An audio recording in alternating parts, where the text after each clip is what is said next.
Good day, everyone, and welcome to our webinar today, where our panel members will be discussing current trends in arbitration in Africa. Please feel free to log any questions that you may have during the session in the Q&A section of the screen. And if we have time at the end of the session, we'll be discussing these questions. To start off, recent years have seen a significant increase in the use of international arbitration to resolve disputes involving African parties.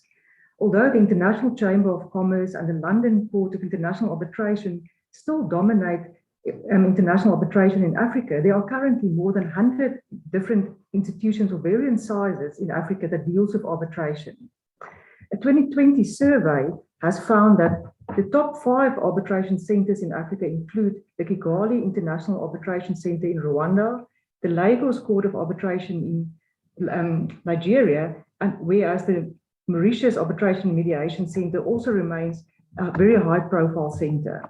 We're very privileged today to have representatives of each of these jurisdictions with us, and I'm pleased to introduce you to Mr. Adedapo Tunde Luwu, the managing partner of Alex Law Firm in Nigeria, and my colleagues, Mr. Desiree Kamanzi, the head of ENSafrica Rwanda, and Mr. Terry Kunig, the head of ENSafrica in Mauritius, all experts in arbitration in their respective jurisdictions and on the continent. Welcome, gentlemen.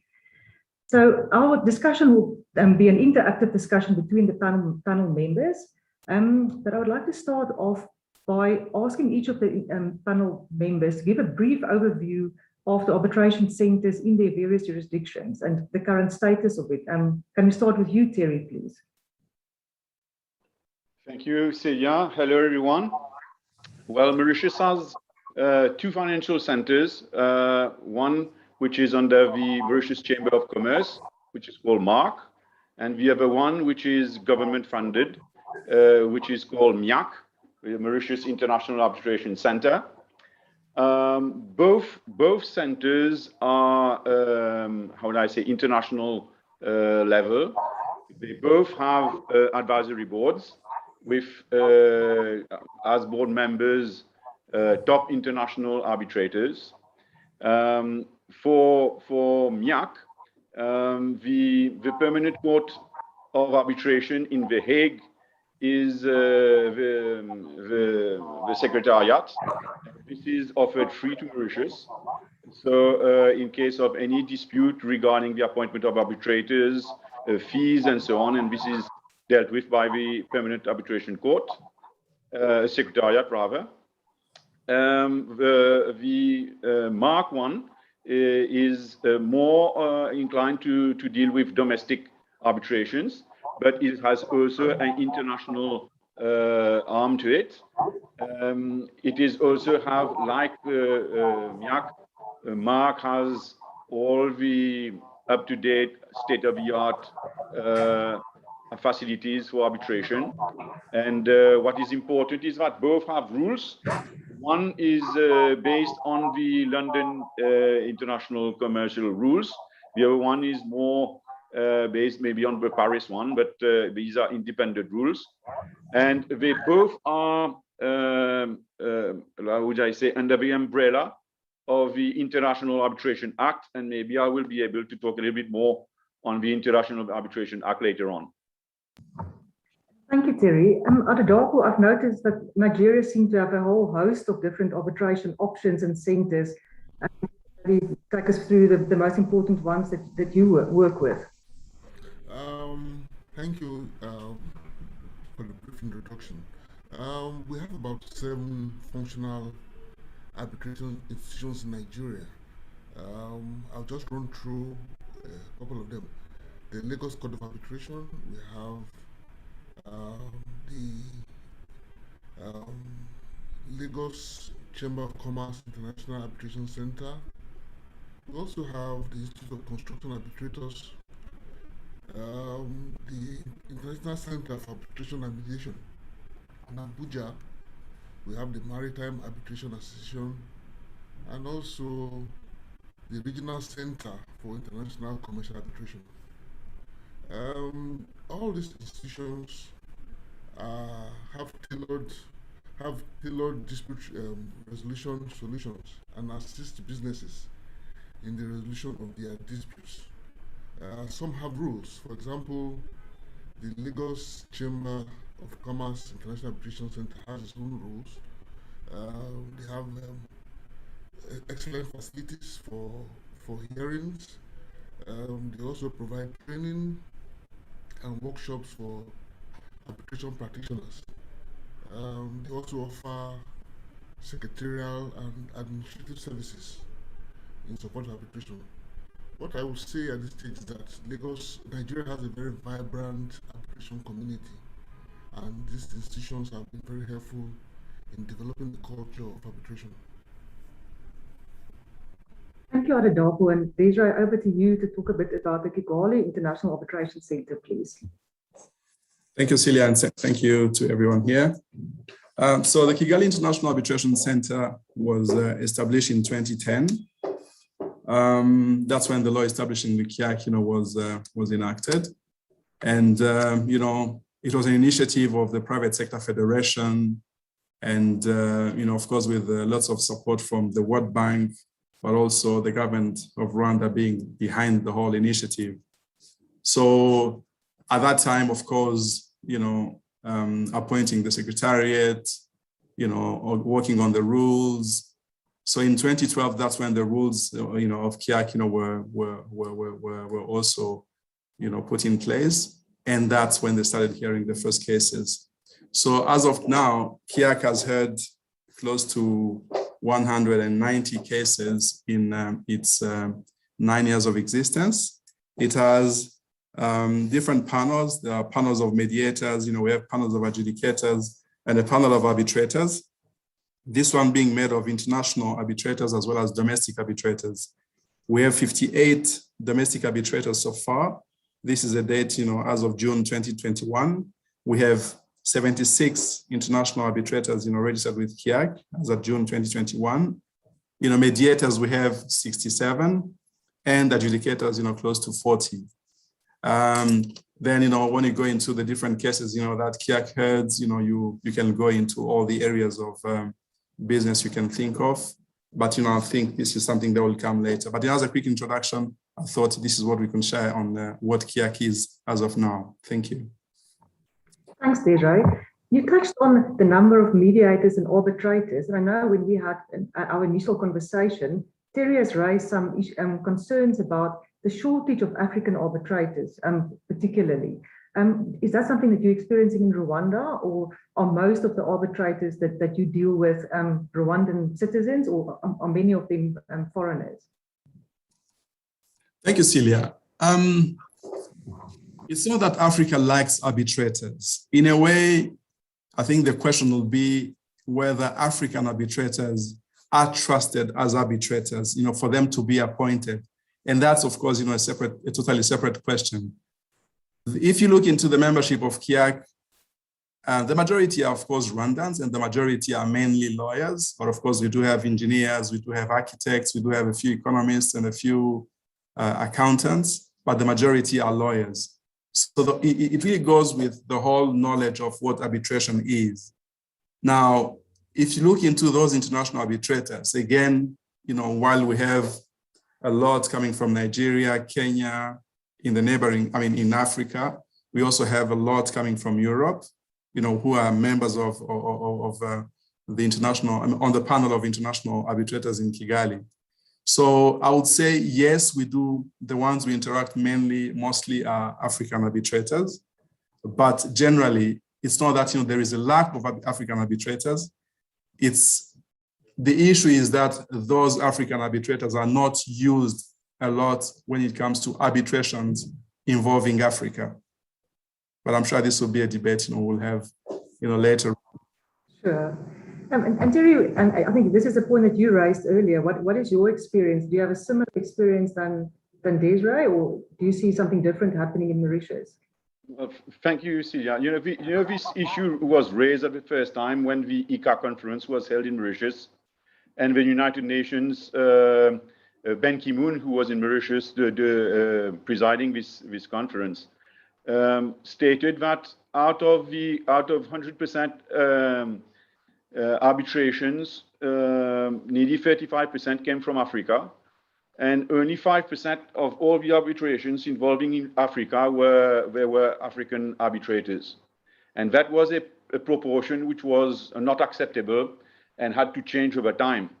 And when you look at the number of, you can have a list of arbitrators and having a lot of Africans from different jurisdictions in the list of arbitrators, but systematically the names that are picked by the litigators and the clients are very seldom from Africa. So there is a big problem there. Whether it's a problem of technicality, whether the expertise in certain very, very specific fields is not there, or it's a question of trust, but it's not yet, let's say, common within the arbitration fraternity to have African arbitrators. So it's something we have to look at. Thanks, Terry. And Adedapo, do you have experienced similar things in Nigeria, or do you feel that you have a much bigger body of local arbitrators available?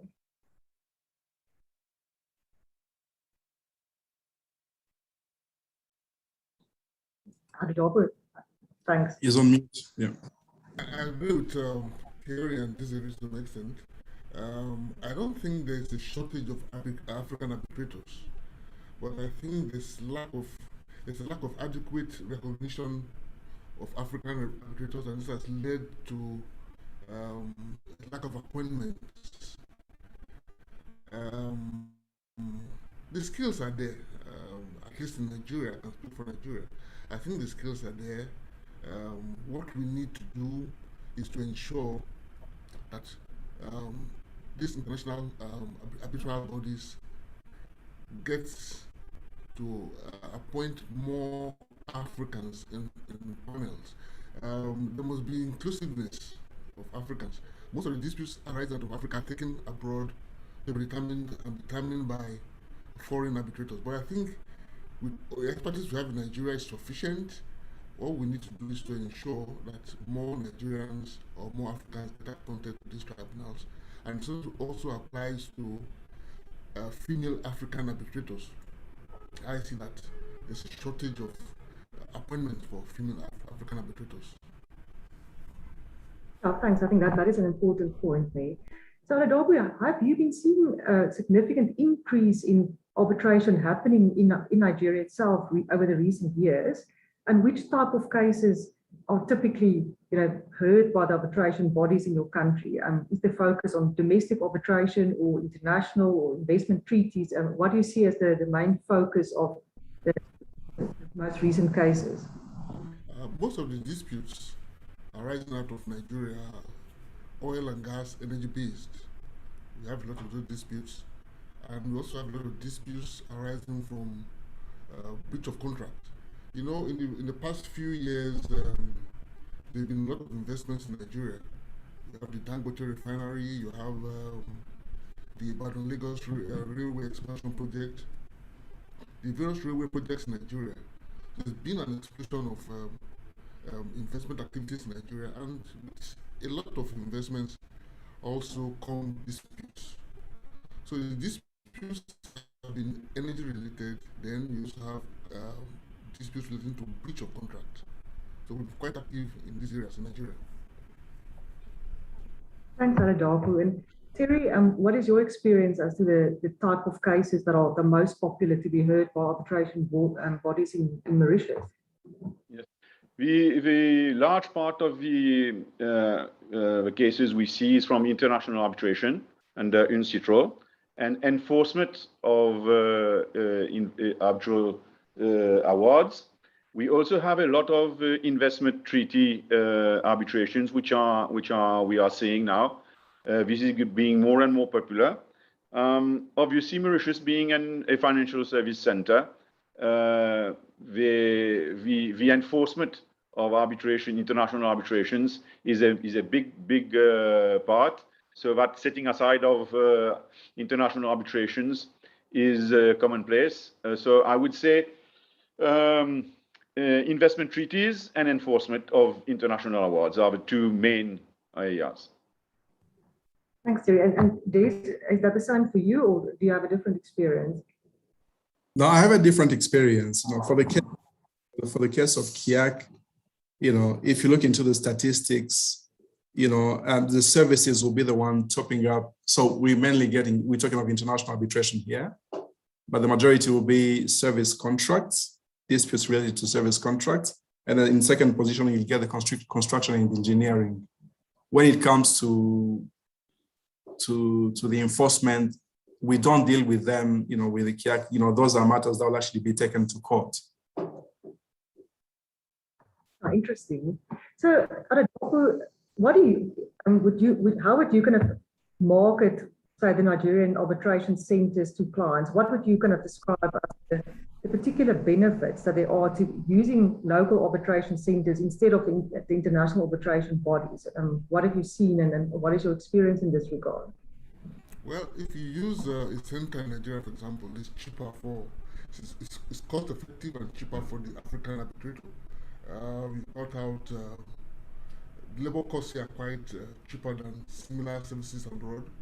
We cut out travel expenses of flying abroad for an arbitration. That could be significant.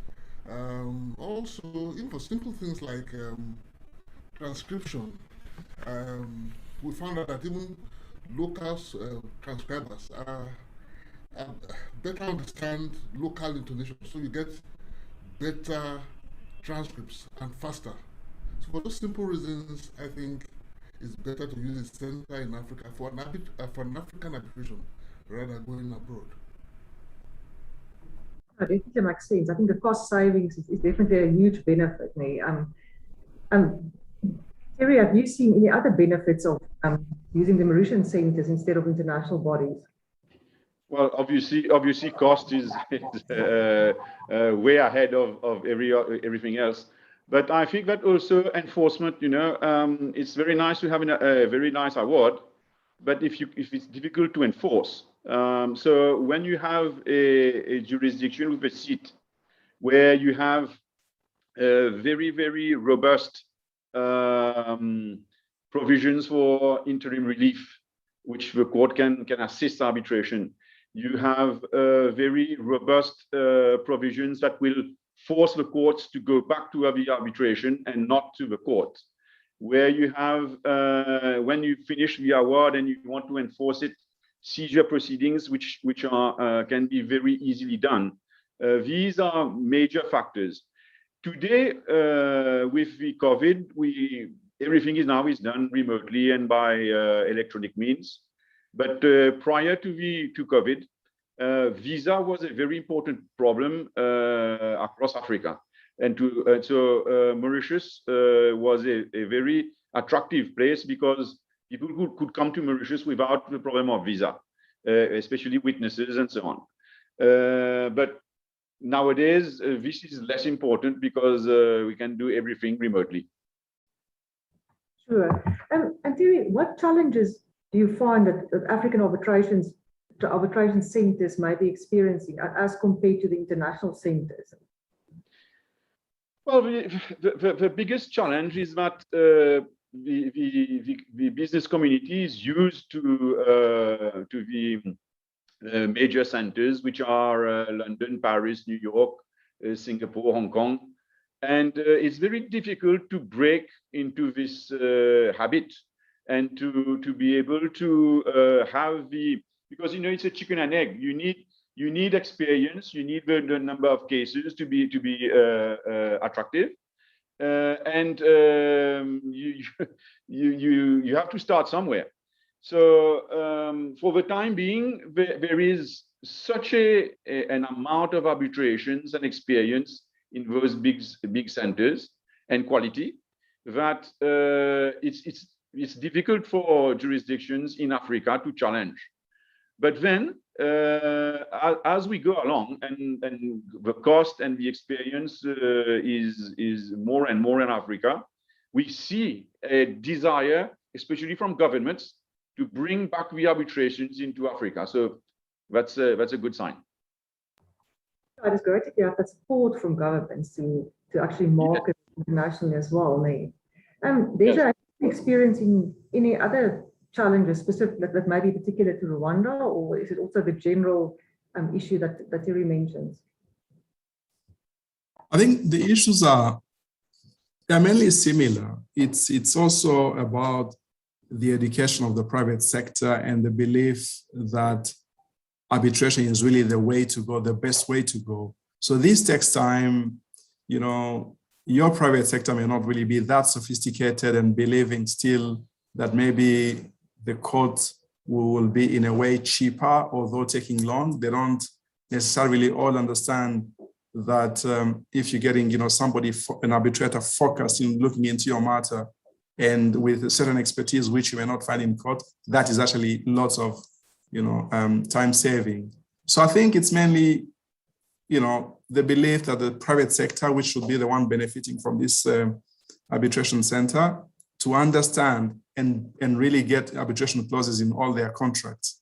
If you look into even like the banking sector, which, everybody should understand or believe that, is sophisticated, they tend still to prefer court, jurisdiction of courts instead of sending their matters, to arbitration. That makes sense. And Adedapo, what are you experiencing in Nigeria? Is there anything specific that you would like to raise? I think the trend in Nigeria is slowly moving towards more arbitration. Our court system, unfortunately, is quite slow. The average high court matter will take up to 2 years, and if you have to go to Supreme Court, that could be 15 years. So people have now discovered the benefits and the advantages of arbitration. So we've seen people, commercial people, wanting their disputes settled in a faster and more efficient method by going to arbitration and other ADR remains. But what we need to do is to work hard on advising our clients to ensure that most of their contracts have arbitration clauses with seats in Nigeria, so that these centers can be more effective in resolving these disputes. But happily, the government has created an environment that is very useful and very helpful in promoting the arbitration culture. I know, for instance, that we have multi-docket houses in many high courts in Nigeria at the moment. You can have your dispute settled, or even if you file an action in court, the judge may refer that dispute to the multi-docket center for resolution by arbitration. Only when that fails, then you go back to court for resolution.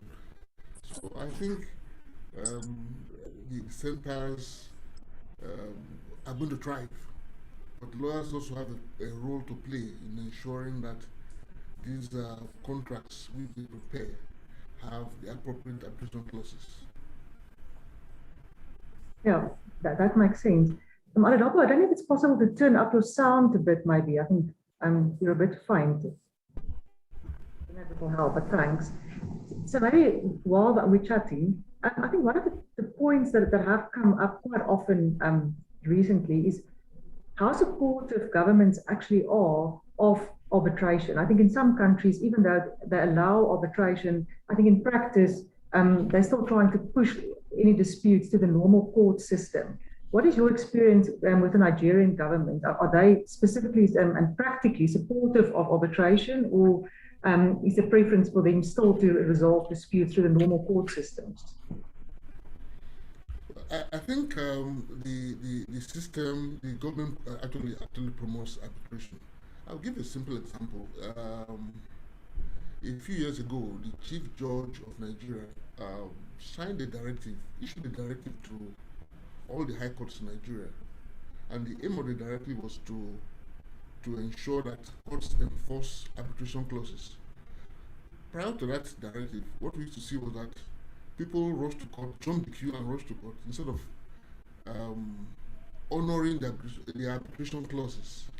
So he issued that directive to all courts in Nigeria, asking that the courts honor these clauses and enforce them. And in fact, if you bring an action in breach of your agreement to go to arbitration, the courts will award very, very huge costs against such claimants. And as of today, I doubt if any court in Nigeria would entertain any action where there's an arbitration clause. Most likely they will send you back, either grant the stay and send you back to arbitration.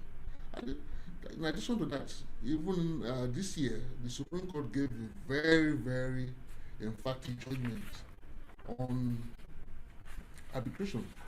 I think the court now realized that in order for Nigeria to become a preferred investment destination, we must build a good and reliable arbitration culture. And the court was simply saying that, the Supreme Court was simply saying that we must honor our arbitration agreements, and courts have the duty, lawyers have the duty to advise their clients properly, and the courts have the duty to enforce those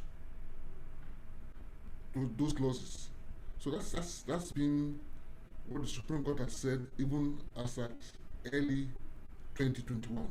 So I think the culture is the government is quite in support of arbitration and has given the support in different ways. Yeah, that's excellent. I think that is very important. Desiree, you mentioned previously that in Rwanda there has actually been a ministerial order issued by the Rwandan government regarding the use of the Kigali center. Maybe if you don't mind, tell us a bit more about that. Thank you, Celia. So of course, your initial question was about government being supportive to arbitration, and my clear answer and simple answer is that yes, the government of Rwanda is very supportive to arbitration.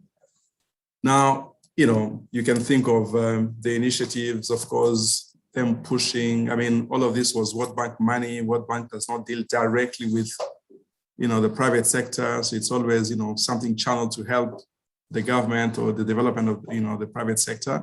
So they were behind that initiative, to get funding to put up the Kigali International Arbitration Center. And for actually the many years,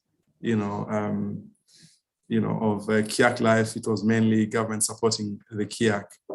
Now, this issue of the ministerial order, which is directing or sending work to the Kigali International Arbitration Center, arises of another issue, which of course I think this is shared by many other countries.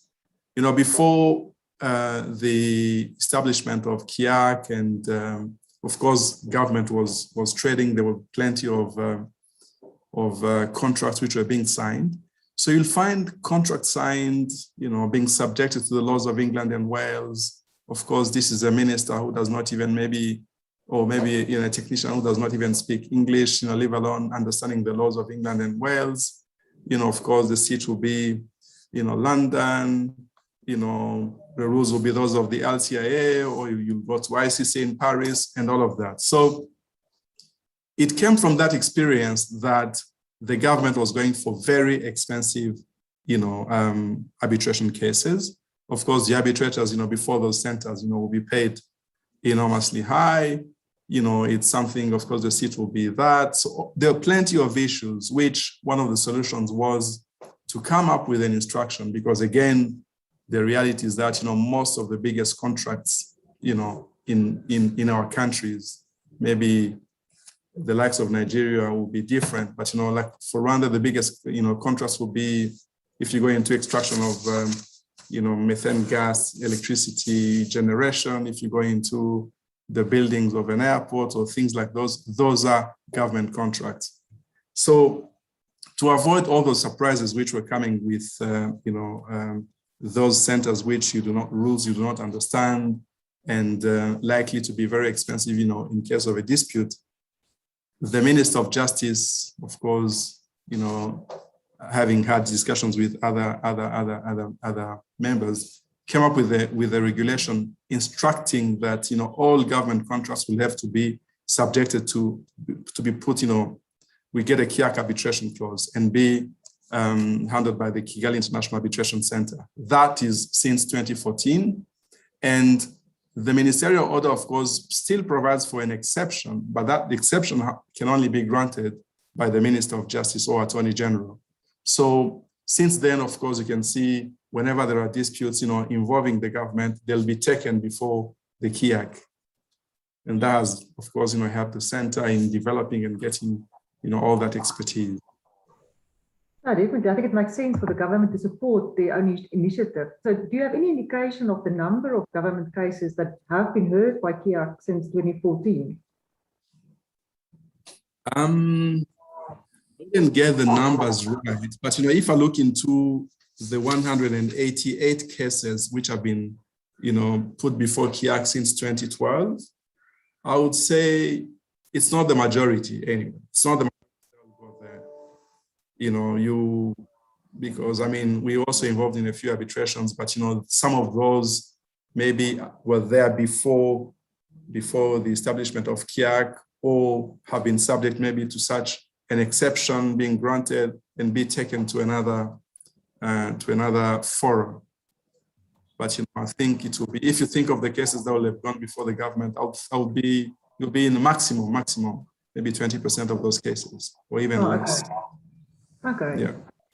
And Terry, what is your experience in Mauritius? Do you find that the government is specifically supportive of the center, and do you have any similar provisions than those that Desiree has been describing?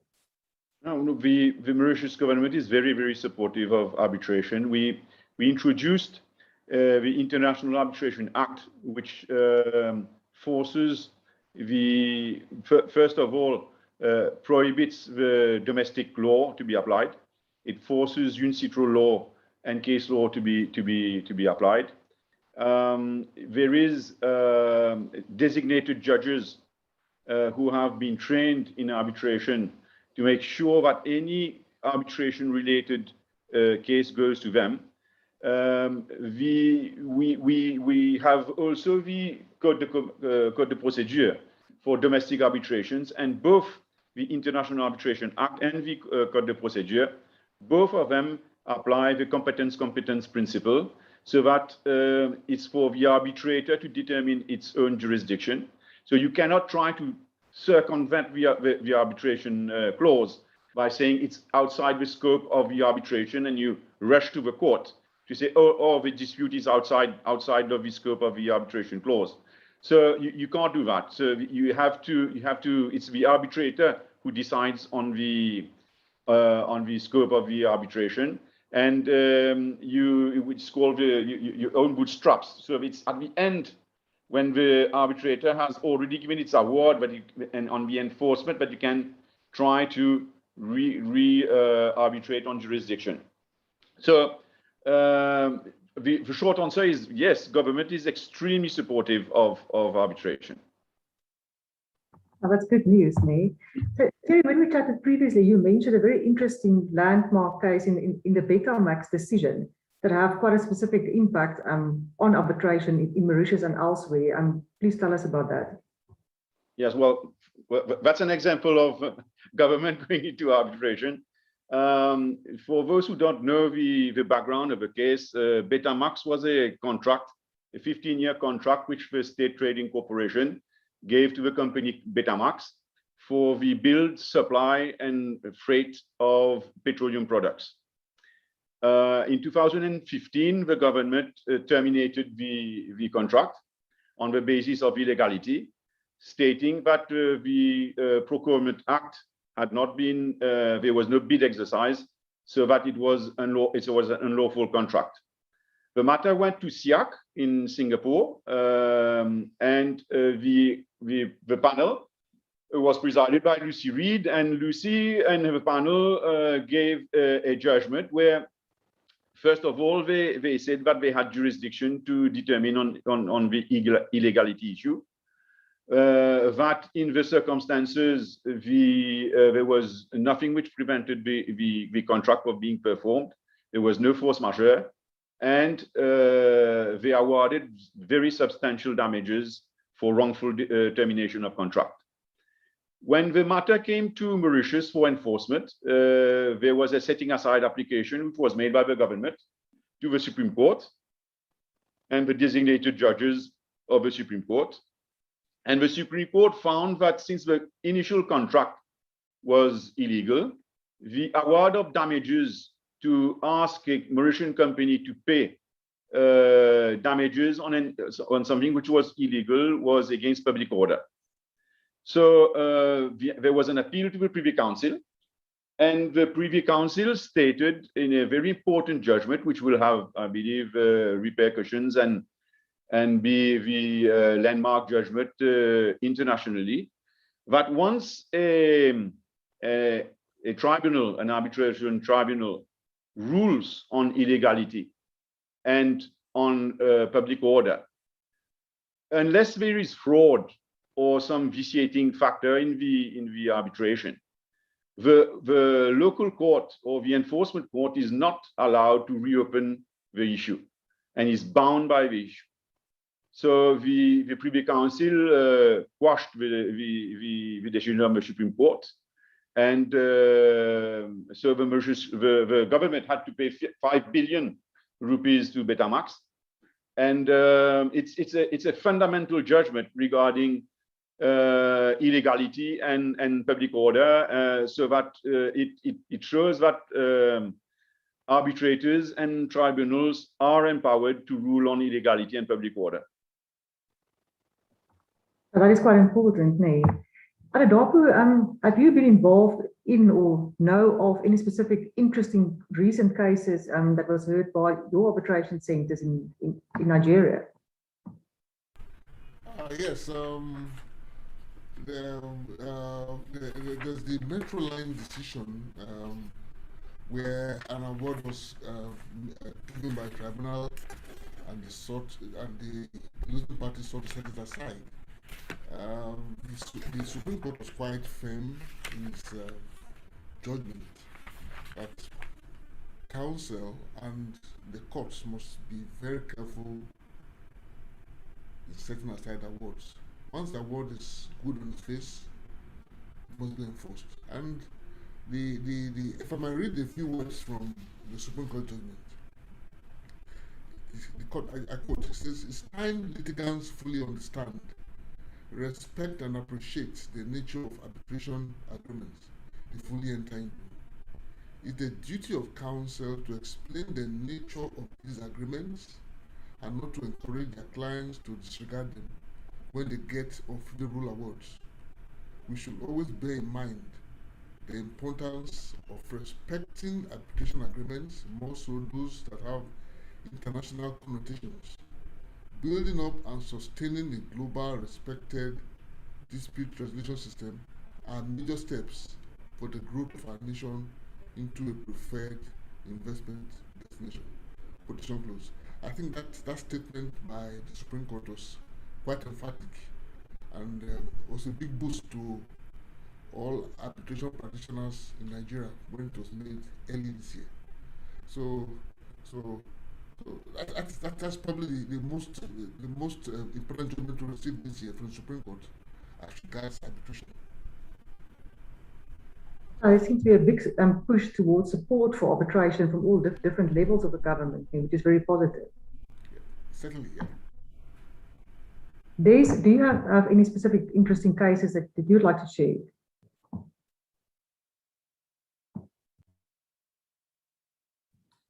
I'm not really. There've been a few cases, some have actually been, some are still ongoing, and I think those I believe are interesting, are still ongoing, and I think it will not be, correct to start, bringing some of the issues dealt with here. But definitely there are interesting cases. We've had a few cases, on projects, which are, funded by the European Development Fund. Some of those will be subjected to their settlement mechanisms, and then you get involved, with European arbitrators. Again, that's not a key act specific matter. That's of course, an interesting case, I got involved in. That one was pretty interesting, but you look at, that's also another sad reality of the claimant even coming to drop the application because of a failure to raise the fees, the arbitration fees. So that's some of the things you see, as much as a few millions are involved, a claimant failing to raise, $100,000 or, near, close to that, because again, there will be two parties to the dispute. That shows you sometimes of the beauty of arbitration.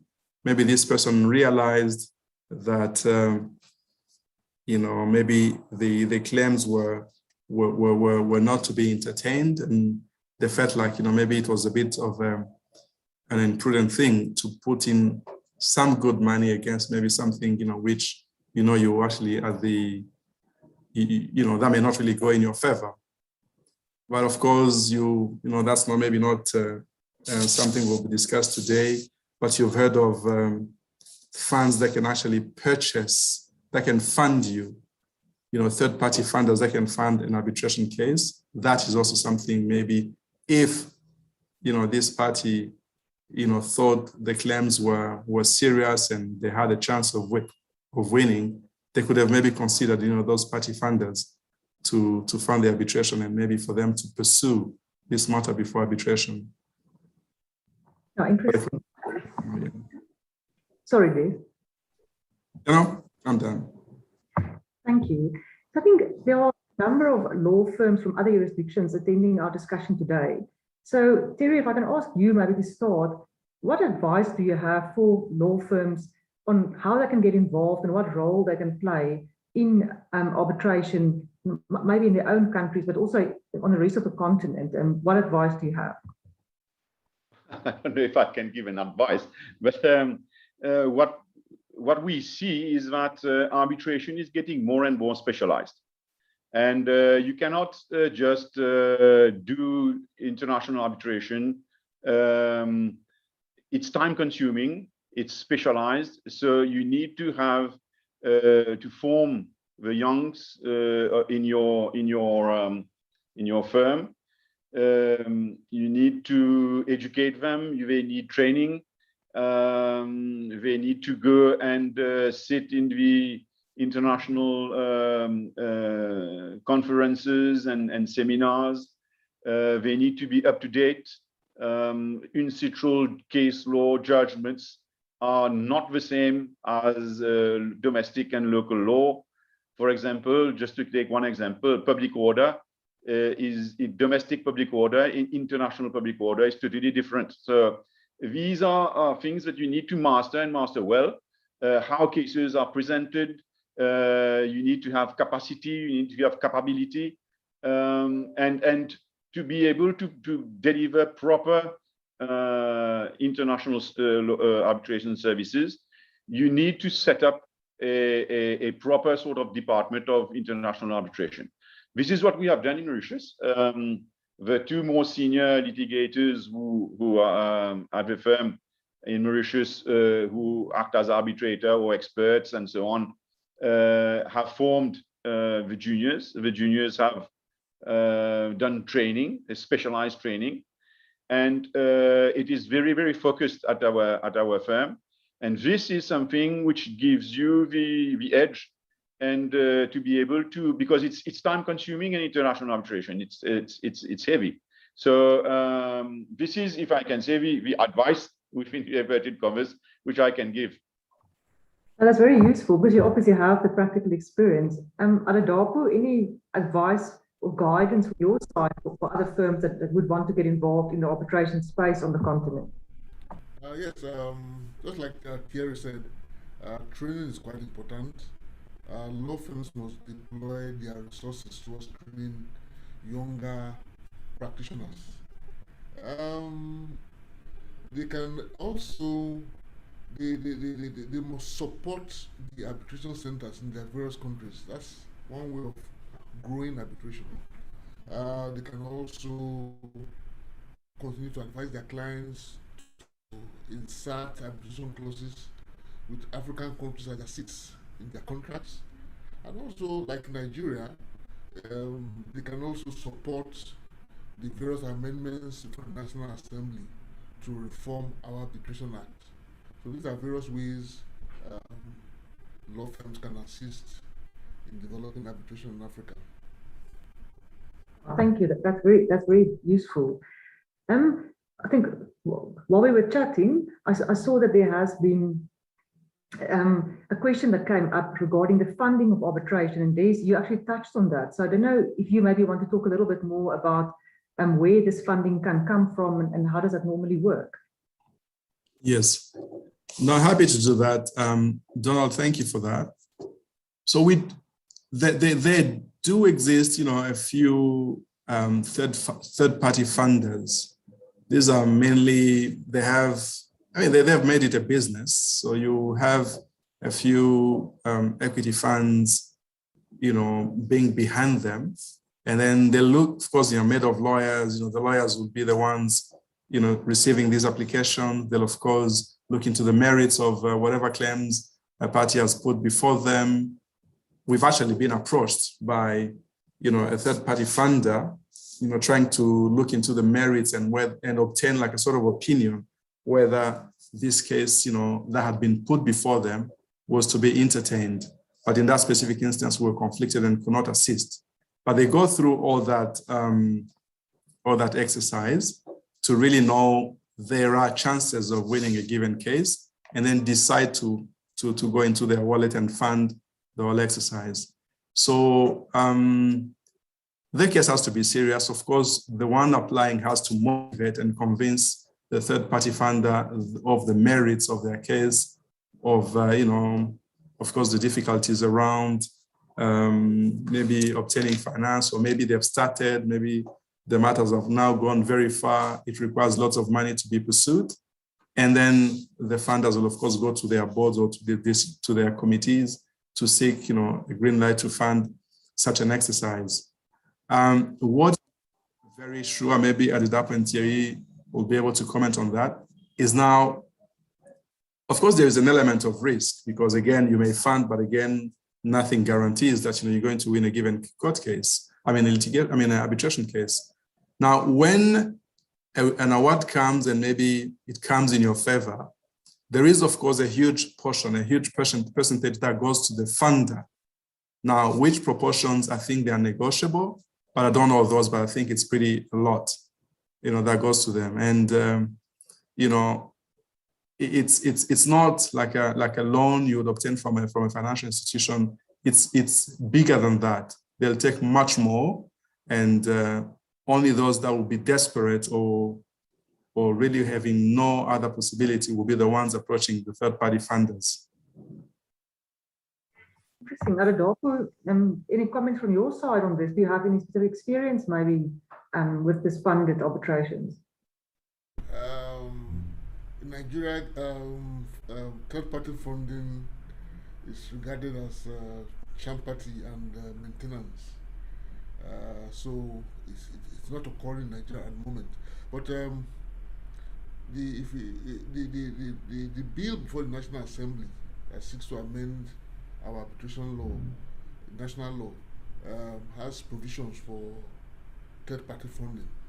So until that comes to effect, third-party funding is not applicable in Nigeria. I have no experience with it for now. Okay. And Terry, what is the position in Mauritius?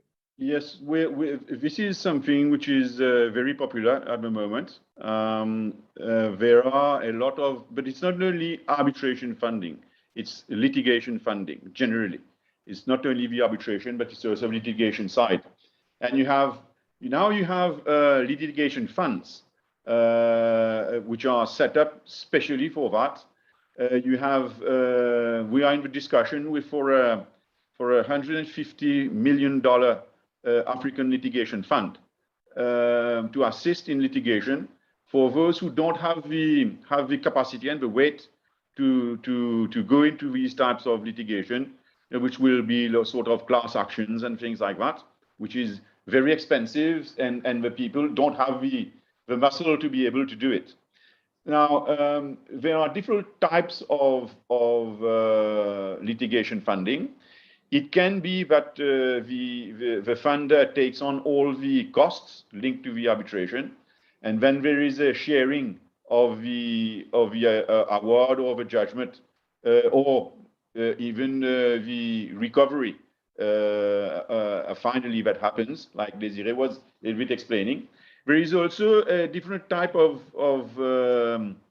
funding also, which is the assignment of part of the proceeds, or the purchase outright of the litigation, and the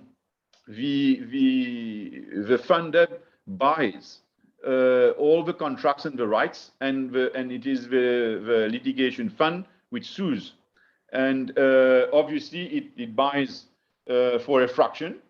Either you have a lot of banks who have had distressed loans, who are not keen to fight it because it's too old. The people are tired with the case. They're no longer any, how would I say, will or appetite to fight, and so they are prepared to sell. And it's big time now. It's a very, very popular type, and we see that a lot in Mauritius. Interesting, thank you. So we're coming towards the end of our session. We don't seem to have received any further questions, but there's a few more minutes if anyone maybe want to lodge one or two last questions. But in the meantime, I'm going to give each of our panelists an opportunity just to tell us a little bit about their specific services and how their firm can assist clients in arbitration matters. I must at least allow them to do a little bit of marketing for their specific firm. So Adolfo, can we start with you? Thank you, Celia, for the opportunity. At Alex, we have a team headed by two senior advocates. Senior advocate of Nigeria is the equivalent of a Queen's Counsel in England.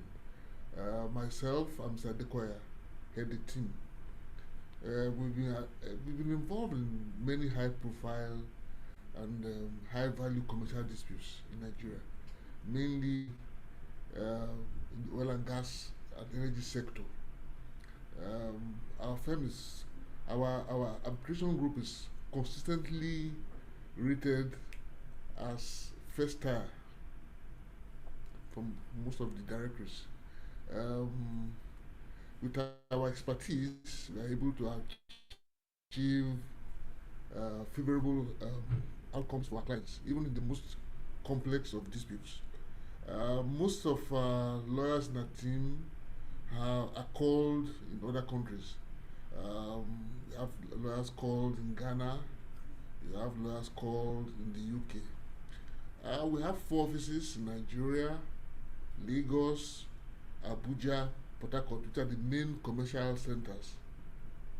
And we also have an office in Accra, Ghana. So as our services are spread across at least 2 countries in Africa. So that's the nutshell what we are. Thank you so much, Dr. Dapu. Des, do you want to tell us a bit about your team? Thank you, Celia. Thanks for the opportunity. We have a team of 4 dedicated attorneys, who are making what we would call our arbitration department, litigation department, ADR department. And while I will not call myself as a litigant or as somebody who focuses strictly on arbitration or ADR, I would also say I'll be part of that. We were part of the team that got recently, we got the fellowship of the Chartered Institute of Arbitrators, and that's one of the conditions actually that puts you into the arbitration, the international arbitration panel within KIAC. So to get you an opportunity or a chance to be able to participate into international arbitration cases. So the 4 colleagues I also mentioned are trying to now enlist into all these different trainings offered by KIAC, as well as any other opportunities that will come to really make it a specialism we would be selling. So beside the fact that they may not really be having the membership or the fellowship of the CIAB, they still participate into very interesting litigation cases, including arbitration cases. And we've had lots of successes, and recently we're actually celebrating a very good win we got on an arbitration case here in Rwanda, which had been having some issues with enforcement. So today we will proudly say that we have a very strong litigation team in Kigali, and while before we were mainly a corporate firm, today we are a full service law firm which can service our clients, when it comes to dispute resolution mechanisms. Thanks, Deidre. And Terry, up to you. Thanks, Celia. Well, we have a very strong litigation department, ADR in Mauritius. It's by far the largest on the island. It's over 20 attorneys and barristers. It's headed by Maxime Sergier, senior counsel on the barrister side, and myself as senior attorney on the attorney side. We have focused and dedicated practitioners. We have 6 of us who are specialized in international arbitration. We have, over the past 10 years, appeared in the quasi-totality of the large international arbitration cases in Mauritius. We have all the landmark cases before the Supreme Court we have been involved in, the quasi-totality of them. We are sitting on the panel of these MARC and MIAC. I'm the president of the user council of MIAC. And we do appear in high-profile cases. At the moment, we are appearing for the government of India in the international Cairns case. We are appearing for the government of Lesotho in another arbitration. We have, I would say, the expertise to assist clients and And we work with and assist the international multinational law firms. We have Francophone and Anglophone capacity. We have specialists in the field of mining and electricity and projects as well. So which are versed on in arbitration. So yes, we have the full range and the full capacity to assist clients in international arbitration. Thanks, Terry. So I think all that remains for me is to thank our speakers, Terry, Adedapo, and Desiree. Thank you so much for making the time available to share valuable insights with us. And thank you to everyone for attending. Please feel free to contact us if you have any questions or comments on this session, or if you need any assistance in this regard. Thank you. Thank you, Celia. Celia, thank you very much, Celia. Celia.